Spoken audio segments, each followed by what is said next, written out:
This is Democracy Now!, democracynow.org, the War and Peace Report. I'm Amy Goodman. Former Democratic Congressmember Cynthia McKinney is now seeking the presidency, not as a Democrat, but as a Green Party candidate. McKinney was the first African-American woman elected to Congress in Georgia. She's among the most outspoken critics of the Bush administration, and one of her last measures in office was to introduce a bill calling for the impeachment of President Bush and Vice President Dick Cheney. But Congressmember McKinney's history of opposing war predates the Bush administration. In 1991, she spoke out against another Bush administration for the Persian Gulf War. She spoke out in the Georgia House of Representatives.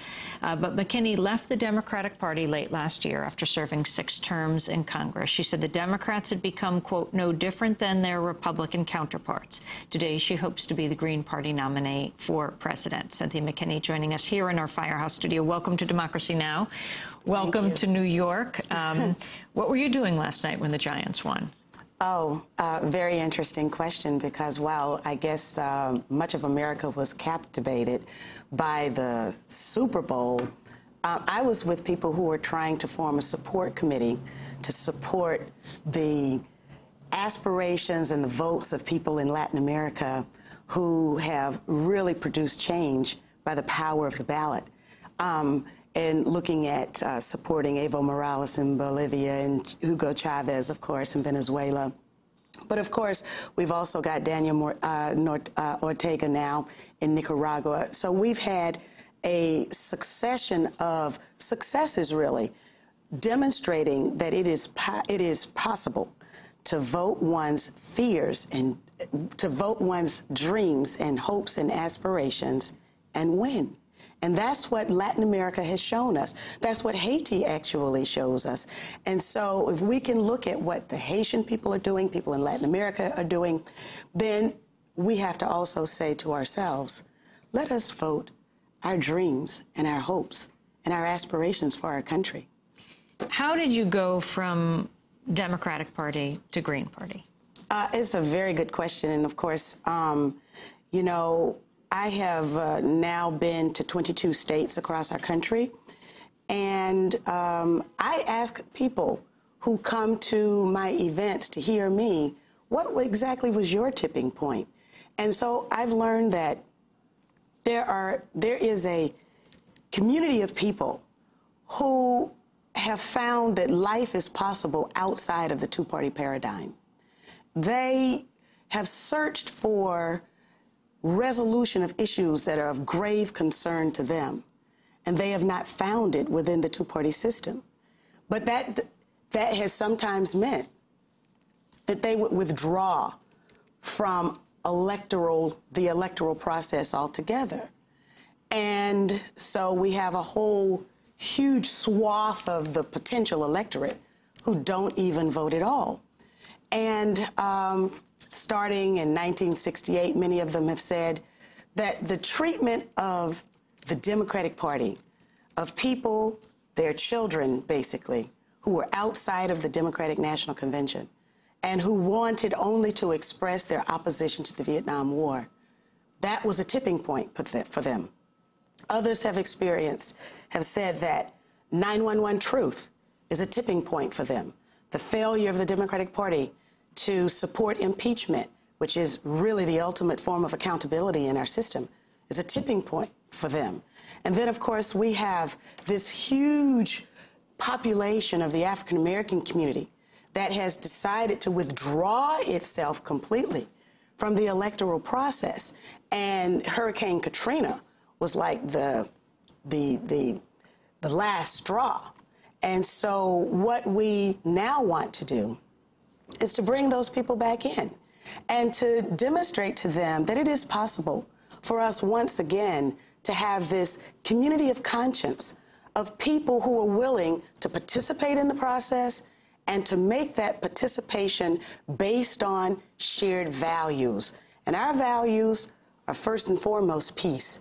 The values that we have to express are ending the disparities, the glaring disparities based on race and class that exist in our country. Your thoughts on Barack Obama? If he were elected president, he'd be the first African-American president. Hillary Clinton, if she were elected president, the first woman.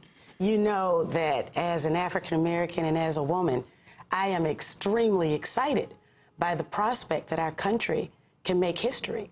But I also want our country to make history in making sure that we raise our moral stature in the world, that we raise the values. And I want those people who are able to make history, if they should indeed become the residents at 1600 Pennsylvania Avenue, to have the latitude within the political process to do the things that are really needed to be done in this country. For example, as a child of the South, as a child of Georgia, as someone who is not accustomed to coming to New York City very often, I have to tell you that it is with a great sense of awe that I look around at one of the great cities of the world. But your studio right here is across the street from the rescue mission. And so why is it that we are not talking about poverty in this country?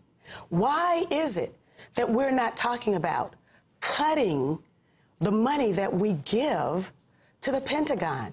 The Pentagon has already admitted that it lost $2.3 trillion of our dollars. Where's the accountability? And why is it that the values that are so easily expressed in public policy are the ones that say we have to cut social programs? We have to ask people who are losing their life's investment in their homes in this subprime mortgage crisis, that they're the ones who have to tighten their belts. We're talking to former Congressmember Cynthia McKinney. She is not the Green Party presidential nominee yet. I wanted to play a clip of the Green Party presidential debate that was held in San Francisco a few weeks ago. This is a clip of Cynthia McKinney and her contenders for the Green Party nomination, Jesse Johnson, Cat Swift, Kent Mesplay, responding to a question about ending the war in Iraq. It was a mistake. Our troops didn't make the mistake. I think support our troops, impeach the president before he finds whatever specious reasons are necessary to start another war. And really, there is no simple solution other than demanding immediate, unconditional withdrawal from Iraq. We also need to talk about reallocation of money to take care of war veterans. I mean, homelessness after Vietnam spiked dramatically, and we're already seeing the homelessness with Iraqi veterans starting to spike.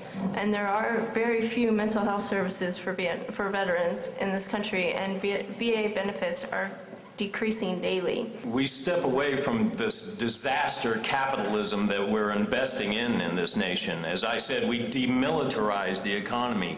We immediately withdraw. Frankly, the Constitution states clearly that we're not supposed to have a standing army to begin with. We're not supposed to be traipsing around trying to police the entire world. The veterans are a huge issue. The very moment that we were marching into Baghdad this last time, and frankly, we've been at war in Baghdad, as far as the people of Baghdad, is for 16 years. That was Jesse Johnson. Before that, Cat Swift, and first, Kent Mesplay. Congressmember McKinney, can you explain how the whole system works within the Green Party? How do you get the nomination? Well, of course, there are some primary states where the voters actually go to the polls, for example, like on Super Tuesday, and they actually vote. Who's voting tomorrow? We have California, Illinois, Arkansas, Massachusetts, all voting on Super Tuesday. Then there's the District of Columbia that is voting on December 12th, I believe. And then there are various state conventions where delegates are selected at those conventions, and the conventions decide which of the menu of candidates that they are going to select, and of course how those delegates will be apportioned. I interviewed Ralph Nader last week, the day he announced he's forming an exploratory committee to run for the presidency. Ralph Nader, if you run, would you run as an independent, or would you run for the Green Party nomination? Well, if I run, and we are testing the waters now, I would certainly